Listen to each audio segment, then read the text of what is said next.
Boy, have I got a roster for you today. Welcome back to the Brightworks, where we are taking a look today at Forge version, I should have checked beforehand, 1.4, there we go. Forge version 1.4, and today we are going to be watching this high metal map between some really high skill players. Spawning on the eastern side. Representing our blue team, we have Mom's Boy Toy. Always a absolute treat to see this player in game. Had a lovely conversation with them the other day about the balance of DSDR. That was a great little talk that we had. And then maybe that's a topic of a different video, but definitely a very knowledgeable player.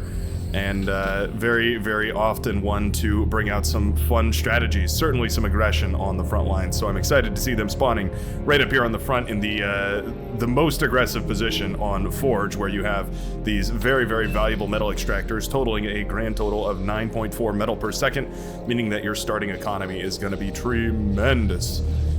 Spawning on the western side, and representing our red team, it's Snoopa. Snoopa in the mirrored position here to MBT, which is always great to see. Red versus blue, and indeed adorned in the Cortex red colors. Right on the front lines with that bot lab. Going to be getting a little res bot out here that's always very important on this map, especially considering the fact that these crystals are very valuable. Res bots are important in any matchup, I should say. But particularly on this one, they're very useful for getting this early energy boost, which is one of the ways that you can feed enough power into your systems in order to get these geothermal power plants. Always very good to see. Now, on the front lines with Snoopa are going to be achieved. Dolphy is Lobster and Manatee, all of which are going to be trying to hold the front lines from the harassment from the blue front lines, made up by RAR, MBT, 8D, and Flaz. Not to be confused with Flash, who's another very high-level player. Flaz, with two Z's. Looks like some ticks were sent across here, but they will be shut down by some rovers, some grunts, some ticks. A big combined force, a big team effort here to shut all of this down. More ticks trying to run up the hill here towards JREXP and Winter Gaming himself, both of which spawning in the slightly further back, but still, I mean, there's not really that much of a backline in this matchup. Winter Gaming, as well as, who's down here, Whizzlefloop, are sort of in the backline here, and so they're going to be a little bit more comfortable producing units a little later, just being a little less greedy. But certainly having to deal with some of these early ticks is very annoying. It's going to force some units out of Winter at the very least. I shouldn't say Winter. There's a player that goes by the name of Winter, so I guess I have to say Winter Gaming, huh? Oh, interesting. RAR has brought out a riot tank. Two of them, actually. And that's very nice to see. Riot tanks are very powerful. They can definitely do quite a tremendous amount of work. They fire a little AoE blast that can really hurt those early T1 units. Basically anything up to the heavy units like the Centurion or the maybe the Maces and the Thugs, but even they really fall under those riot tanks' firepower. So the only drawback to the riot tank is the fact that it cannot shoot very far. It doesn't have a tremendous range. You can see the range there of 315. It's outranged by rocket bots, I believe, so that's one option to deal with it, is to just kite it infinitely with a bunch of rocket bots, lead it around with the rocket bots. Anyway, down south here, Dolphy's Lobster being sure to clear away as much of this as possible, although low on energy, so not going to be able to blow up all of these pawns here that are being so annoying. We're going to sacrifice the commander? I think we are. Yep, just going in for the comm trade here. Flaz accepts the deal. They meet for a kiss in the middle, and those two comms will rest ad perpetuum in each other's loving arms. Sad Panda and TNB87113. Wow, what a name. We'll call you TNB, or maybe Team B? Tin B? Tenacious B? Going to be fighting over the metal here. I wouldn't mind Sad Panda D-gunning one of these. Well, I wouldn't mind either of these guys D-gunning one of these, but I definitely think that Sad Panda is doing a great job of eating up all this metal. Yeah, we really need to see some sort of dealing with all this metal being eaten up. Sad Panda doing a great job of eating up all this metal. In fact, going to get most of the wreckage from both of these. TNB really failing to claim all that, and that is going to be a tremendous advantage for Sad Panda now, who is sort of the mid-lane support player here. I know that's kind of not really a term from this game, but you get what I mean. Not really on the front line, not really in the back line, so I guess that's right in the middle, right? Anyways, I'd love to see this area restored. I think it probably serves as a disadvantage mostly to Sad Panda. However, I guess it does kind of stop aggression from T and B as well, so it's I don't know, it could be advantageous for both players, but it sort of just shuts down aggression. So maybe that's good, but there are a lot of tanks here that are looking to push forward, and so, okay, there goes Sad Panda repairing the field right here, or at least a corner of the field, just to get that metal extractor down, which I do like. These tanks are going to shut down the light laser turret. Very, very nicely done. That grave is graven sideways. Up north, the lines have sort of semi-stagnated. Oh, that's a nice little kill right there. It looks like that is going to be Manatee's commander going down. I do believe, yeah, Manatee's commander going down. A bunch of pawns hopping in the lava, taking a quick lava bath, and it will be their last. Despite how enjoyable a nice lava bath is, it unfortunately is one of those things that you can only do once in this world. Commander goes down, leaving behind a nice, juicy, ooh, hunk of metal. He saw that friendly fire rocket right there. That Rocketeer is a killer. He's got 1 kill to his name, and it's a friendly kill. Trying to use these rocket bots in great numbers to shut down a lot of the aggression here, but those missile trucks are so punishing. They really can do so much from so far away. They're very, very frustrating to deal with. Now, I'd love to see a Wolverine or two mixed in here. Those are the... Oh, nice D-gun there from J-Rex. The Wolverine are those medium artillery. Well, I guess they're a light artillery now that I think about it. The medium artillery are the Gauntlet and the Agitators, but anyway, they're the artillery vehicles, the T1 vehicle artillery, and they are they're pretty good to mix in with missile trucks because those missile trucks give a huge bonus of range that those what are they called? Sorry, I'm distracted with this trade right here. MBT and Snoopa both decided to trade out their commanders, but a lot more static defense went down there for Snoopa than MBT.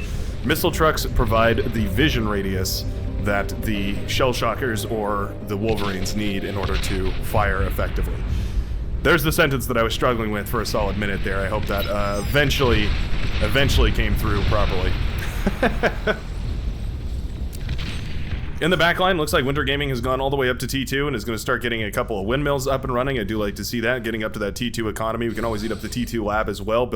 Make sure to build a metal storage because it's a shame to waste that extra, I don't know, 800 or so metal that you waste because you don't have metal storage. So, yeah, getting that metal back and turning it into eco is one thing. But on this map, it's really, really difficult to be super greedy. Oh, going right up into T2 here, aircraft as well. But we didn't sacrifice the commander, we didn't sacrifice the air lab, and we didn't sacrifice these T1 solar panels. So this is going to take a tremendous amount of time. I'd be surprised if that came up in time to be effective. Certainly going to be very, very late. Meanwhile, on the blue team, we can see that TNT 2000 is building in the backline, has started taking down this lab, and is going to build a lot of batteries for some reason. That's a bit odd. I'm not sure exactly why, but that is interesting. We also have Lovish going for those T2 vehicles. This is the other backline player for the blue team, the sort of lime green player. And you can see that going for these T2 vehicles is going to try and get a Tremor out on the field. Tremors are very, very dangerous, especially if you put them in just the right position. They can rain down firepower and completely shut down any area of the map. Artillery is very, very dangerous if you have it in the right spots, too. And this is basically the right spot. Yeah, these units can't really push too much further forward because of this big lava pool here. They have to either funnel through here and take a D-gun straight to the face, or they have to group up around the lava field if they want to fire on anything on this side. So I like the positioning here. I think Sad Panda is doing a great job of using this terrain to his advantage. Now, there's one note that I have been studying recently, one tip that I have learned and would love to share with you guys. If you have your commander and you hit the repeat button, and then you hit D-gun, the D-gun actually does carve away a little bit of the land when it rolls across the floor. So if you hit the repeat button and you set your commander to start D-gunning the floor, eventually he will carve a trench that units have a hard time going through.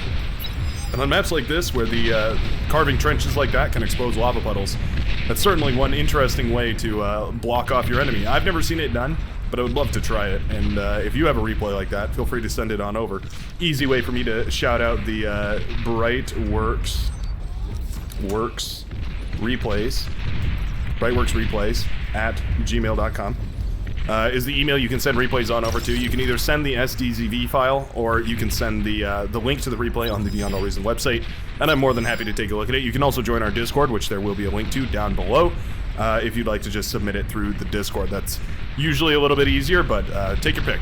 You know, I'm not here to tell you what's easier. I'm just here to give you the options because I love hearing from you guys. Looks like those T2 bots are out on the field. We have the Sheldons coming out from AD, and they're annoying. Once you see the Sheldons on the field, you really are put on a timer.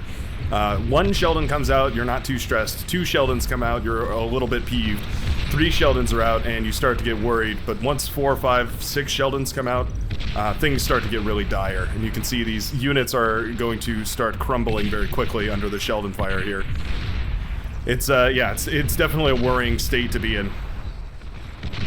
I feel like this hot pink color and this purple color are very, very similar. They almost feel like they shouldn't be in the game because, well, actually, I think this is from a little while back when the colors hadn't quite been updated.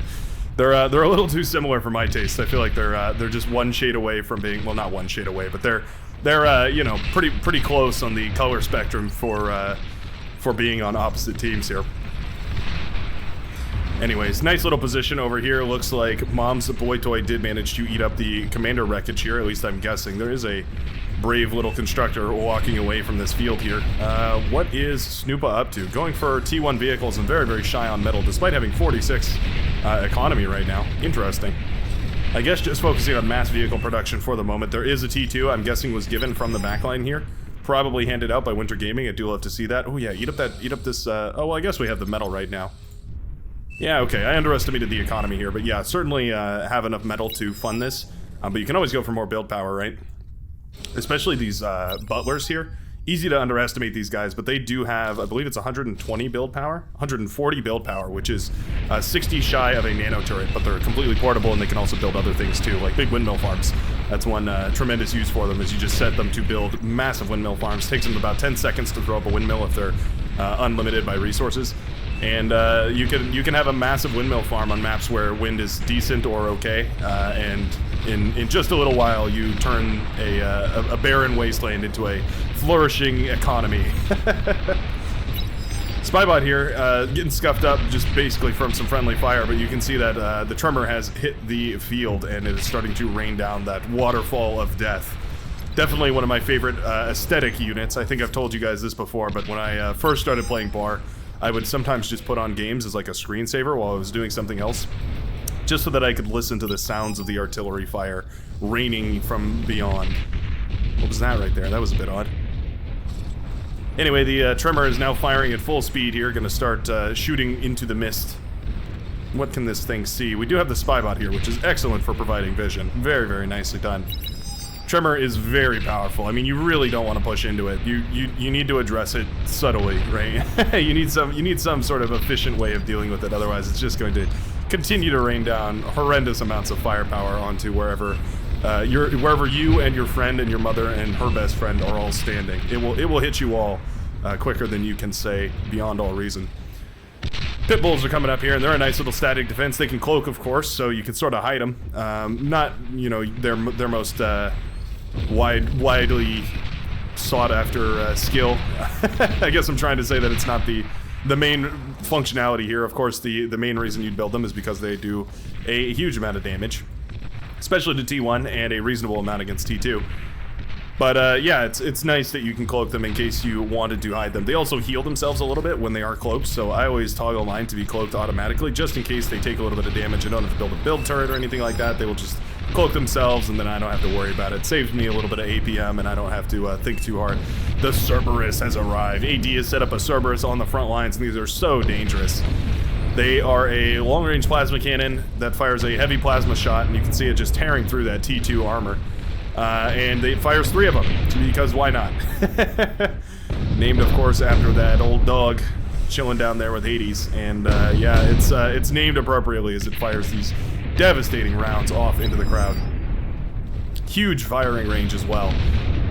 You can see that thing fires away for miles and miles. It can easily dismantle all of this T1. That's a lot of radars, I'm just now realizing. That's a bit odd. Anyway, Rise Heaven, whose name reminds me of anime for some reason, just anime in general, not any one specifically, but just kind of sounds like something that a protagonist would say, right? You must rise, Heaven! Become the strongest you that you can be! Believe in the me that believes in you! Oh, that's nice. So your transports carrying units to the front line. Very interesting. Winter Gaming having the units pumped out in the back line being transported back and forth with a couple of these T1 transporter planes. Very good to see. Saves them a good bit of walking, which is always nice. Mounting a nice and proper defense right here. Trying to protect this Cerberus that is trying to come on up here. Looks like Snoopa is going for that anti-nuke, which is quite nice. In fact, the only one going for an anti-nuke. Do we have any nuclear arms in the back lane here?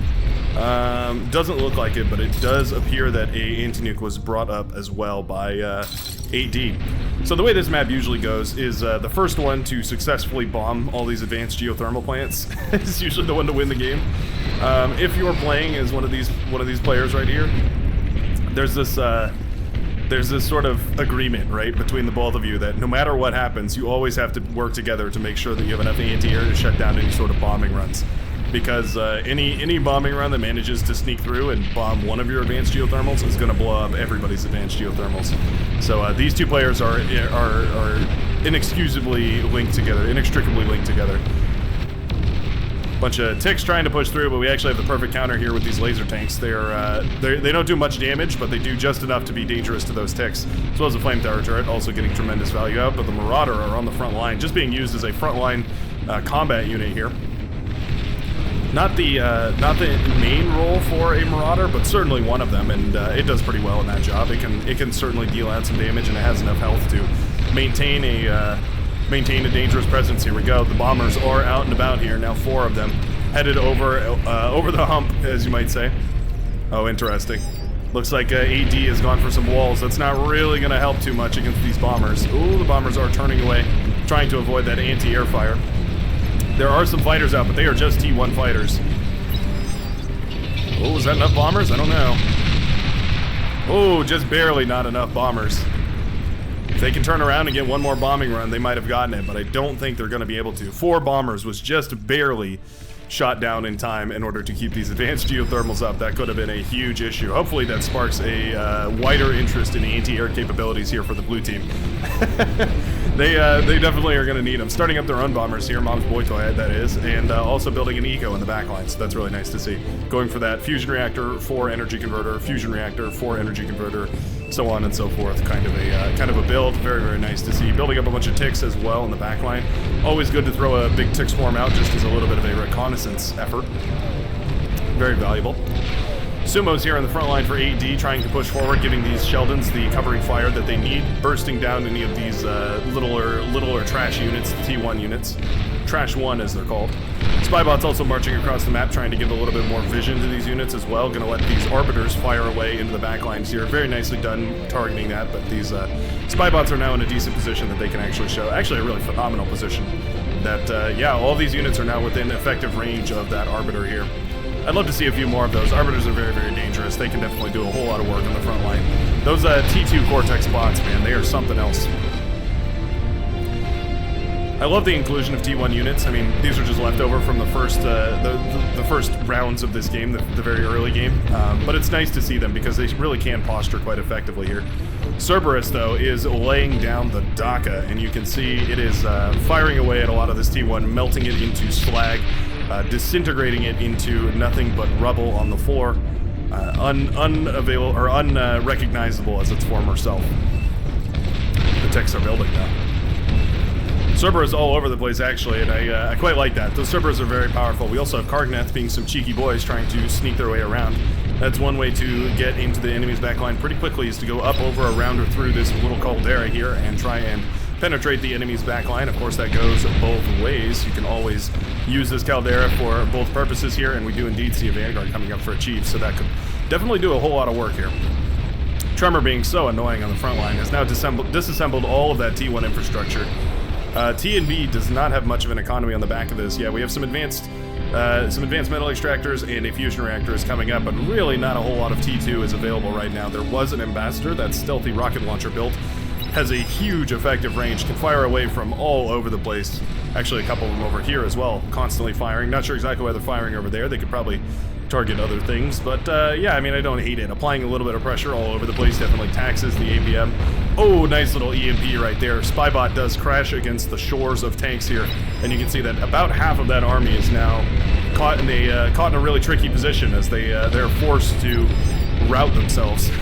Yeah, they're all retreating. They don't want to be caught in another Spybot blast. That's a very easy way to get most of your army liquidated, is you get them EMP'd by a Spybot. There's not going to be very much more that you can do. Oh, that Cerberus is laying down so much firepower here. Really, really dangerous. You you can afford, as a developer, you can afford to make that thing so goddamn overpowered because realistically it doesn't come into play very much. I mean, you have these geothermal plants on so few maps and in so few key locations on so many maps. It's rare that they become that powerful. Winter Gaming in the backline has continued to expand the economy, gone up to T2 aircraft, which I do quite like. That's going to be very crucial to keeping the middle of this map alive. Getting some fighters out, getting transports out to move around a whole bunch of these units. That's quite nice. I believe there's a widget that lets these automatically try and transport units. I forget what it is. Guard, flight. You might have to. I'm not sure exactly. There's a widget that allows these to move things automatically. They'll drop them off wherever the unit is rallied to. So if you rally the units over in this area, you can see the transports are going and dropping them off, which I do believe is what's happening here. Although I guess it's possible Winter is just controlling all of those on his own. Anyways, the Vanguard is out, and that's very dangerous. They can lob away those projectiles at very, very long range. Certainly could contest this from a tricky angle up here on the mountain as well. That's one option you always have. Those all-terrain units are very difficult to deal with for the explicit reason that they are, well, all-terrain. They can hit you from angles that you otherwise thought were impenetrable, say, for instance, these cliffs, which I'd love to see a unit moving around through. This lava is tricky to move through, but not impossible, and I think a Karganeth would probably be able to move through it without suffering too much damage. Probably, you know, minor second and third degree burns, but it probably would be fine. The 1,000 tick statue. Looks like a Juno must have gone down over here or something to that effect, because all of these ticks are dead, but they're not destroyed. Yeah, Juno. Okay. This is the grave of the Armada faction. This is the in memoriam to ticks lost. Couple of Zars on the front line doing a little bit of friendly fire damage, as they're often one to do. They are capable of dealing out a tremendous amount of damage, but that damage can go both ways, and oftentimes it does go both ways. Especially when your enemy is swarming you with something like ticks, and they're going to just be pumping out units in mass. You're definitely going to be dealing with a whole lot of firepower in your back line. There's also a tremor following all this up to just rain down artillery fire, making it very uncomfortable to stand still and try and organize a counter-artillery line. Very nicely done. Very good forward pressure here. Interesting. Looks like Whistleploop is going for, Whistleploop, I believe, actually, is going for a bit of a radar station up here, as well as some anti-air towers. I really like that. Very nicely done. Very, very forward thinking right there, because yeah, that's definitely one of the most common ways that this match ends is bombing runs come over the hill and just enough of them squeak through. It's not really that big of a bombing distance from these two main bases. You have the half point here. Yeah, this cuts down that effective distance. It makes it so much harder. You're basically facing anti-air fire for the entire distance, whereas usually you'd be focusing a whole lot more on anti-air basically only right over here. Very, very nice to see. Shuriken shutting off a single rascal in the backline here. Can we eat it? I'd love to see these guys just eat this guy up real quick. Save those shurikens from having to deal with that for a while. T3 units are coming out in proper mass now, and you can see the Thor is rolling out on the front line. We're getting into that epic late game, and you can see it's only 22 minutes in. This is what you get when you make super high skill players with a map that is absolutely cram-packed full of as much metal as possible. I'd love to see these metal extractors retaken here. It's easy to forget just how efficient those can be, but they're certainly worth it. So my question is, if this explodes when it's surrounded by enough walls, will the walls sort of contain the blast, or will it just do damage to everything? I have a feeling it just does damage to everything regardless, but it would be damn cool if you could encapsulate things in walls to make the explosion a little less, you know, a little bit less dangerous. That would certainly make the SimCitying a little bit more interesting. Karganeth are moving up the mountain here, and I do think they're going to find these anti-air defenses. Quite a shame, because that was a really, really good idea, but they are going to fall eventually to the Karganeth missile. Very powerful rapid-fire missile launchers on those Karganeths. So unfortunate to see that, yeah. Really, really unfortunate, because those Karganeth can, they can really do a whole lot of damage, so when they take down your defenses like this for free, it's unfortunate that you just don't get to punish them. I would love to see some Juno missiles coming out here for the blue team. I think we had a Juno missile for the red. Well, I know there's a Juno missile somewhere. That's an anti-nuke. Oh, there's the Juno launchers right there. And indeed, firing into the depths of the enemy team here. Stealth tanks, trying to be cheeky. JREXP trying to move these tanks forward here. Oh, they're having a little bit of a field day. They're not, you know, they are a tank. They're not the smartest cookie in the pickle jar. Trying their very best, at the very least. Fighters are building. Massive economy in the backline here. Really, really massive. Mom's Boy Toy is interested in closing this game out in the proper high-end fashion of producing more units. We do have the constructor here. I'd love to see this guy building either a advanced geo. Yeah, we might as well be building advanced geo. You might consider a brood, but with the advanced geos already in the base. I mean, that being said, this is also very bombable right from this hill, so maybe not. Maybe going for a brood is probably a good option. I've gained a lot of respect for the brood. It's the Armada safe geothermal plant. Produces less energy, costs a little bit less metal, but it doesn't explode when it dies. Meaning that you can put it in riskier positions and not have to worry about it so much. AD moving the commander forward. 6% health left on the commander, but he does get the D-gun. Oh, a rogue artillery shot will take down the commander, though, making a nice little lava puddle on the map. A plasma deflector is set up here, which is quite nice. That's actually going to shut down a lot of this plasma artillery aggression. Meanwhile, Thor from Sad Panda is pushing forward very similarly here. Achieved is going to have to move the commander forward, or TNB. It looks like TNB is thinking about it at the very least, but yeah, I don't see how we're going to deal with that Thor other than just de-gunning it, because they're so tanky and you're probably not going to be able to kill it. I mean, there is a Thor here, so maybe I'm speaking a little too soon, but they're so difficult to bring down. 45% health, and they battle so slowly. Takes a while for them to charge up those high damage lightning cannons. They're not quick about it. Oh, this is really dangerous. Keeping a tremor around for quote-unquote base defense. Yeah, you really want to set this thing to hold fire, because as soon as these ticks run over, you can see what's going to happen already. Well, I guess it's a rovers, but you get the idea. As soon as something runs over to the enemy units, the friendly fire from the tremor is going to rain down, because they're super inaccurate, no matter where they're firing. So you can see, even with this thing getting as far as it is, there's a small chance that it ends up on the far left-hand side, and yeah, you end up with a little bit of friendly fire on the friendly units. Also, some rocket launchers firing away into the backlines here. The negotiators, very nicely done, tearing apart some of these units with those the scouts from those rovers. I do love to see that, those rascals, I should say. Typically, I encourage people to go for T2 spam whenever they can. A lot of people are tempted to go for that grunt spam because it's very cheap. But the thing is, the spam, aside from if you're not trying to get vision, if you're actually trying to flood units into the enemy, what you should probably go for is T2 units, because they're tremendously more efficient, and every speck of damage they get is going to be more so than whatever the T1 units can get. Now, it's much less cost effective, but if you're spamming units, you're not really cared about costs, right? You're probably consigned to just, you know, spending whatever metal you have. 2 Thors is certainly enough to break through this. Because Thors have an EMP missile, so all of this can be turned off with a single EMP missile. 1 Thor would be enough to shut all this down. You just hit D. D is in Delta. And yeah, you can see this is the EMP missile targeting system. You can tell when an EMP missile is charged based on the little ears on the side of this thing. They will flip up to the upright position whenever a missile is ready. You can see that here in just a second, and there we go. As the ear turns upwards, it kind of reminds me of Shrek in this green color, but anyway, that's way too off topic. And you can see that thing is ready to fire, and so that EMP missile will shut down everything. It is a Starburst EMP missile, one of the Starburst category of EMP missile. Very dangerous, very powerful. Can shut down a lot of these things with relative ease, and certainly short of any armada that is not capable of being paralyzed. Yeah, an army can be turned into smithereens just with the flick of a single ear. I do like these catapults too, being a real nuisance in the backline. Nicely done.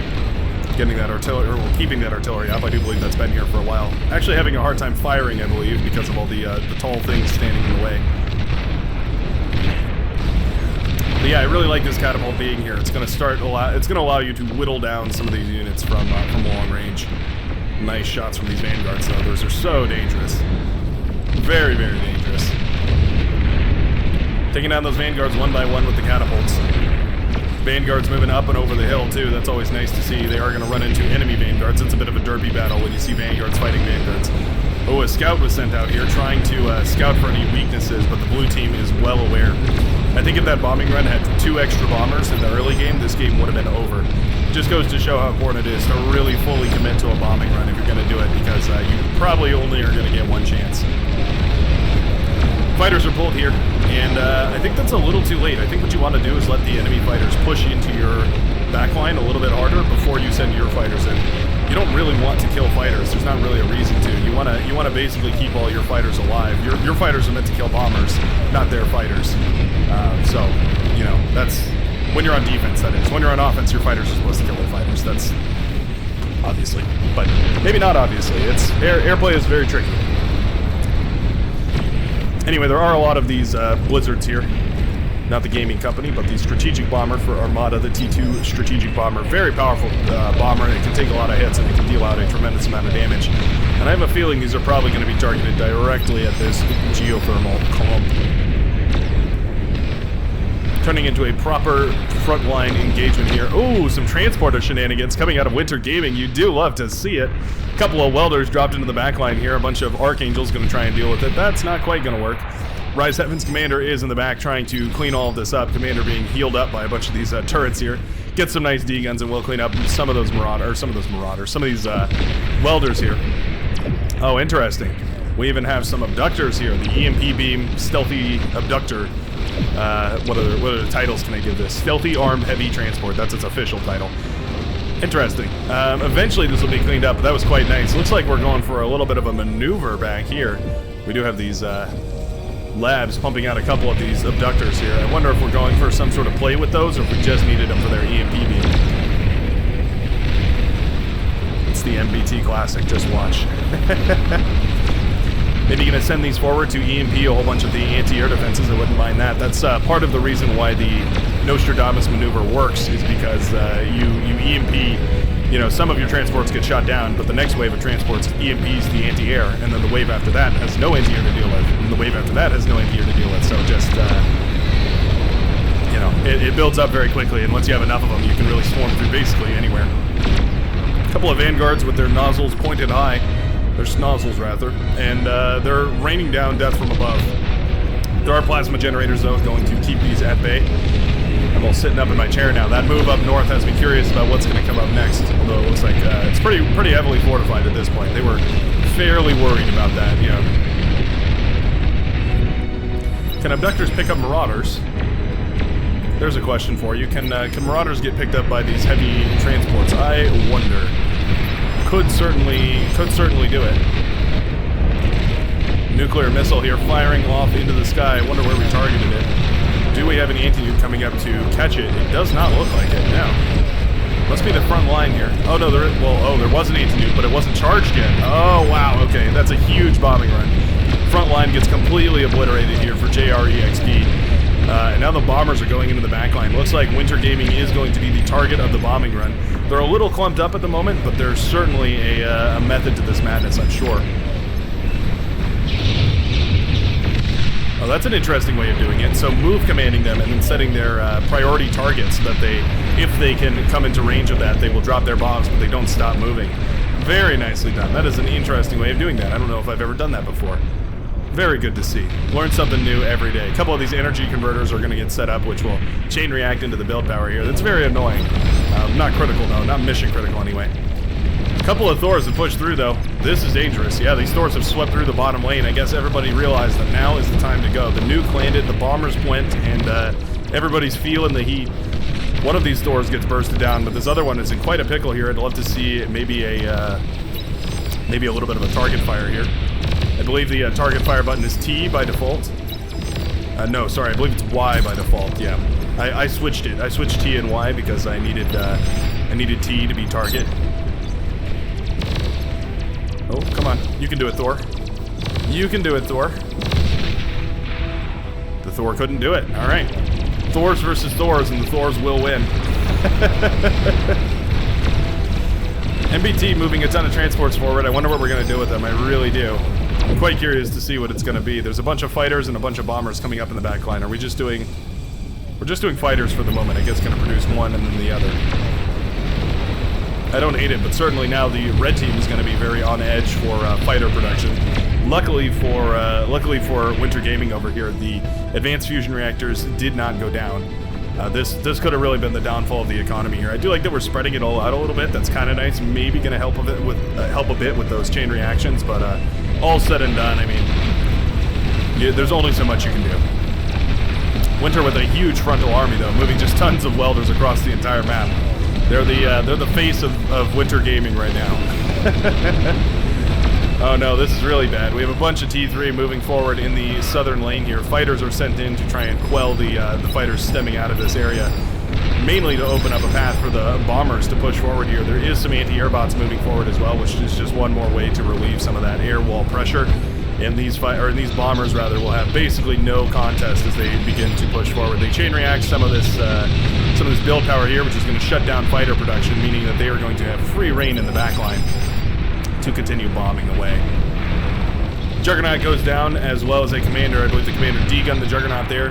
These bombers are failing to target the advanced fusion reactors, although maybe we're just sparing the bombers. It's actually a really good decision. Gonna spare the bombers so that they don't just die in a nuclear explosion, nuclear fireball. Very nicely done. Looks like a Ragnarok was even built over here, or Calamity rather. Wow. Very intense game. Bombers here didn't drop their payload. That's a bit odd. I wonder why. Could have easily gotten a bunch of these advanced energy converters as well as some of these construction turrets here. Thor is trying to make some sort of a counterattack here. AD's commander is moving into position, however. A behemoth is even walking forward, and it looks like with that T3 push, the entire southern side of the map has collapsed. The middle section of the map has fallen as well. I believe there's some sort of an explosion. The sprinter armies running through on the northern side rather, and the red team does decide to call it there. Wow, what a beautiful push. Started with a single nuke right here in the middle of the map that just barely beat out the anti-nuke timing, and ended with massive bombing runs, some tremendous plays with some T3 units in the bottom lane, and some wonderful use of the bombers as well. Really, really fun to see. Love watching these high-level players go at it in these super aggressive games. You can see the ecos here. AD stealing the show by a long shot, ecoing out like a madman. I guess that's what you need in order to make that Ragnarok work, though, so it all makes sense why that strategy was taken in place here. Anyways, thanks a ton for watching, and I will see you in the next video. Peace out, folks.